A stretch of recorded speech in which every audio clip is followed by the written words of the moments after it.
Youmoney, leader français de la gestion d'épargne en ligne, présente Sud Radio, Osez investir, Thomas Binet. Donc on a gagné beaucoup d'argent grâce à Thomas Binet, on va essayer de le placer. On parle de quoi ce matin, Thomas ? Jean-Marie, on va essayer de faire attention à nos dépenses en regardant de près sa mutuelle de santé afin de la payer un peu moins cher. Et ensuite, on va recevoir notre invité Paul Rodriguez qui est cofondateur d'Hectarea. C'est une foncière agricole. On est encore en marge du salon de l'agriculture qui se terminera ce soir. Comment aider nos agriculteurs tout en investissant sur les terres agricoles ? Et puis avec notre consultant Guy Marty, expert en gestion de patrimoine, qui va nous parler de la dette publique, toujours cette fameuse dette publique. Sud Radio, Osez investir, le conseil de la semaine. Le conseil qui porte sur notre santé ce matin, mon cher Thomas, puisqu'on va voir s'il existe des alternatives pour payer moins cher sa mutuelle santé tout en restant bien couvert. Alors avec la hausse des prix des mutuelles, beaucoup de Français cherchent des solutions en ce moment pour alléger leur budget santé et leurs finances personnelles. Première question, Thomas, qu'est-ce que la complémentaire santé solidaire et qui a le droit d'en bénéficier ? Jean-Marie, la complémentaire santé solidaire est une aide destinée aux personnes ayant des revenus modestes. Elle est gratuite si vous gagnez moins de 10 166 € par an et reste à tarif réduit pour les revenus jusqu'à 13 724 €. La participation dépend de l'âge. Par exemple, 8 € pour les moins de 29 ans, 30 € à partir de 70 ans.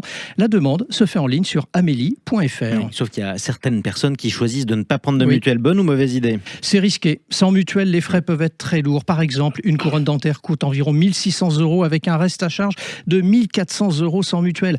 Pareil pour une hospitalisation qui peut engendrer des centaines d'euros de frais non remboursés. Une option moins chère est de prendre une mutuelle limitée à l'hospitalisation, mais ce n'est pas idéal pour tout le monde. Et pour les salariés, la mutuelle d'entreprise, elle est toujours la meilleure option ? Oui, parce que depuis 2016, les entreprises doivent proposer une mutuelle à leurs salariés avec au moins 50% de prise en charge. C'est souvent une bonne affaire, mais attention aux hausses de tarifs. En 2025, on attend une augmentation de 7,3% en moyenne. Les employeurs ont intérêt à renégocier régulièrement pour maintenir des tarifs avantageux. Le problème, c'est que quand on arrive à la retraite...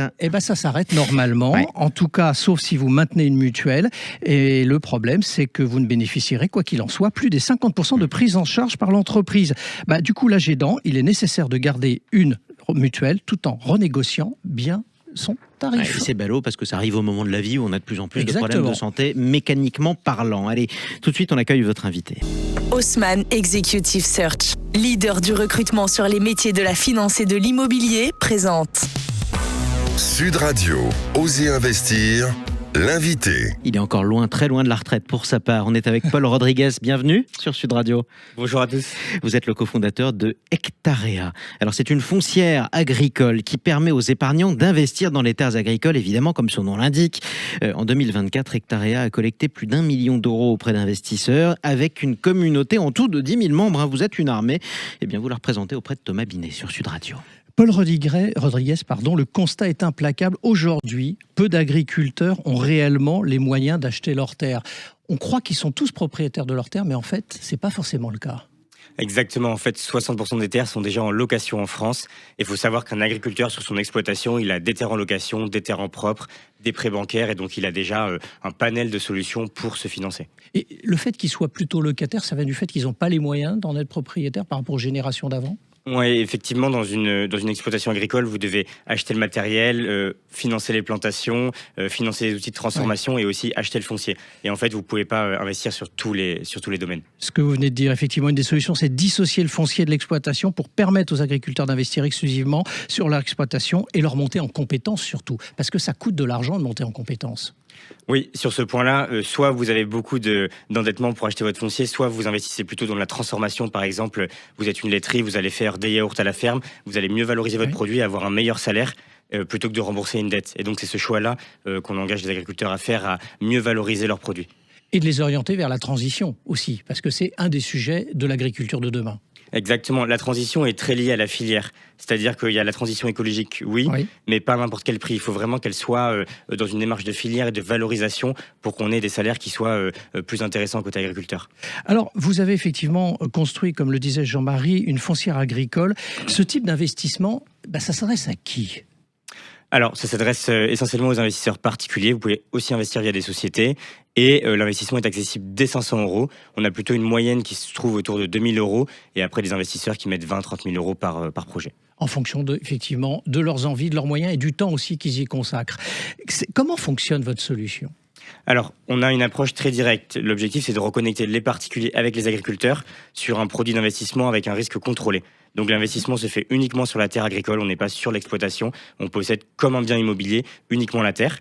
Et donc, c'est un produit qui est simple d'investissement pour le particulier. Et votre rôle, c'est de trouver aussi les exploitations, les porteurs d'exploitation qui ont ce besoin pour le proposer aux investisseurs. Alors, le besoin, il est massif côté agriculteur. On reçoit 3 à 4 projets par jour. 3 à 4 projets par jour. Rien que par mail. Et après, on a aussi tous nos partenaires qui nous envoient des dossiers. Donc, on a un besoin très fort d'un côté agriculteur, avec du coup ce besoin de financement de foncier, et côté particulier, 60% des particuliers veulent investir leur épargne avec de l'impact. Et donc en fait, c'est comment faire cohabiter les deux mondes par un investissement où on contrôle le risque, où on reste uniquement sur un investissement type immobilier. Alors si on se met un instant du côté de l'investisseur, je vais sur votre site internet, j'ouvre un compte et l'aventure commence, c'est ça? Exactement, tout est simplifié. L'idée, c'est de mettre au maximum le lien agriculteur-investisseur. Et donc quand on va sur la plateforme, on peut choisir sur quel projet on investit, sur quel type de culture et pour aider quel agriculteur. Et c'est ça le point fort, c'est vraiment de pouvoir choisir où va son épargne et de voir concrètement son impact. Alors pour être très précis et pour préparer notre entretien de ce dimanche matin, je suis allé sur votre site internet et j'ai sélectionné une exploitation. On va prendre un exemple très concret dans la Drôme que vous avez accompagné. Ils s'appellent Gwenaël et Cyril. Ils sont éleveurs de poules pondeuses en plein air bio. Ils ont levé, grâce à vous et grâce à la solution que vous proposez, 64 400 € pour 5 hectares de maraîchage et élevage bio. Vous annoncez et vous affichez une rentabilité de 4,12% et il y aurait eu donc 46 investisseurs qui ont mis un ticket sur cette exploitation pour les aider dans leur terre foncière. Oui, c'est un projet qui a été financé très vite. On parle de 7 minutes pour celui-ci. C'est-à-dire, tout a été vendu en 7 minutes ? Exactement. En fait, on est sur un projet de polyculture diversifiée avec des poules pondeuses en bio, du maraîchage et un peu d'élevage équin. Et donc, on est sur une belle exploitation avec un couple, donc Cyril et Gwenaël, qui s'installe. Donc, on finance une installation et nous, on vient donc permettre aux particuliers d'investir sur 5 hectares de terre. Sur l'exploitation. Alors ce qui est intéressant, c'est, pardon, j'ai réagi spontanément sur les 7 minutes, ça veut dire qu'il y a de l'appétence, il y a vraiment de l'envie. Hein. Les gens n'ont pas forcément en tête ça non plus. Hein. Oui, et en fait, il y a assez peu de solutions directes pour son épargne quand on regarde pour investir avec de l'impact, mais en ayant une transparence totale, et c'est vraiment ce qu'on fait via la présentation des dossiers à chaque fois. Alors dans le cas de cette exploitation, c'est la rentabilité, je l'ai évoqué, c'est celle que vous donnez, 4,12%. Bon, d'abord, c'est quoi une rentabilité ? Alors, la rentabilité de nos projets varie entre 4 et 6%. Ouais. Sur ça, il y a 2 composantes. On peut faire le mimétisme avec l'immobilier. On a les loyers versés. Donc, l'agriculteur est locataire de la parcelle. Et ça correspond à des loyers entre 2 et 3,5% par an qui sont versés chaque mois sur la plateforme. Et après, on a également accès à une plus-value potentielle sur les terres. Donc, comme un bien immobilier, j'ai un locataire, il me verse un loyer. Et à la fin, je peux avoir une revente avec une revalorisation de la parcelle. Et quel est l'intérêt pour l'investisseur d'aller sur ce type d'investissement ? Qu'est-ce qu'il y gagne au-delà de ce que vous venez d'en dire ? Il y a le fait de toucher des loyers tous les mois, donc on va dire un retour économique qui est mesurable. Immédiat et avec une grande stabilité, donc comme l'immobilier.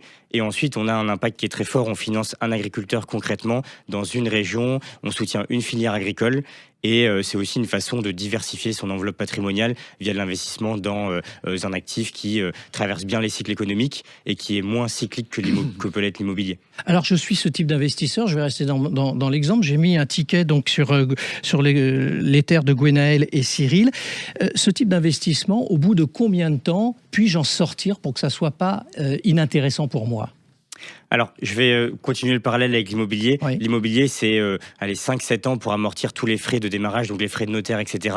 Et donc, dans le secteur agricole, c'est la même chose. On investit dans du foncier, et donc ce sont des cycles longs. Il faut en être conscient. On est sur un produit avec un risque qui est quand même limité parce que c'est du tangible, mais par contre, c'est des produits d'investissement qui nécessitent un temps long d'investissement. Ultime question pour vous. Vous avez combien de dossiers actuellement en cours de recherche d'investisseurs ? On a 2 dossiers en financement aujourd'hui.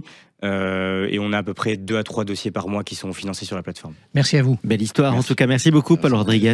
Je rappelle que vous êtes le cofondateur de Hectarea, comme hectare. C'est une foncière agricole. Tout de suite, on explique quelque chose. Sud Radio, Osez investir, le coin de l'expert. Avec Guy Marty, qu'on retrouve sur Sud Radio, consultant en gestion de patrimoine et fondateur de pierrepapier.fr. Guy, beaucoup de choses se passent dans le monde d'aujourd'hui à cause des dettes. Donald Trump, aux États-Unis, est en train de prendre des mesures que certains jugent comme brutales et d'autres de protectionnistes pour résoudre le gigantesque déficit commercial de la première économie du monde. Et nous, Français, sommes ou serions atterrés par nos 3 300 milliards de dettes publiques. C'est bien ça ?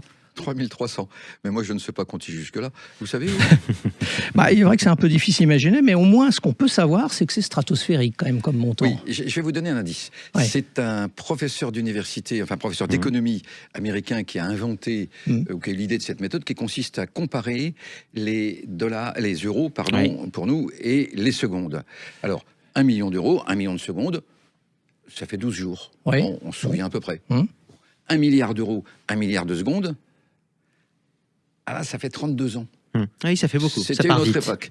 C'était l'époque de Bodyguard avec Winston et Kevin Costner. Que de souvenirs. François Mitterrand, c'était Nelson Mandela, etc.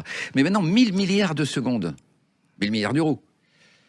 C'est il y a 32 000 ans. Vous vous souvenez, vous, Thomas, ce que vous faisiez il y a 32 000 ans? Comment voulez-vous, mon cher Guy? Alors, donc, vous parlez de 3 000 milliards d'euros. C'est comme si on parlait d'il y a 96 000 ans. C'est ce que vous voulez nous expliquer, en fait. On ne peut pas penser avec ça, on ne peut pas réfléchir. Non. C'est la raison pour laquelle de plus en plus d'économistes pensent que probablement les dettes de toute façon ne seront jamais remboursées. Ouais. Et puis surtout, conseil pratique, il ne faut pas que la dette publique vous empêche de dormir. Bon, on va laisser nos gouvernants ne pas dormir pour penser à nous. Bon, c'est très bien. Merci beaucoup, Guy Marty. Merci à vous, Thomas. Vous persistez à dire Trump, hein? Pourquoi? On ne peut pas le dire? Bon, écoutez, très bien. À dimanche prochain, Thomas Binet. Merci, Jean-Marie. Sud Radio, Osez investir, Thomas Binet. Avec Yomoni, leader français de la gestion d'épargne en ligne.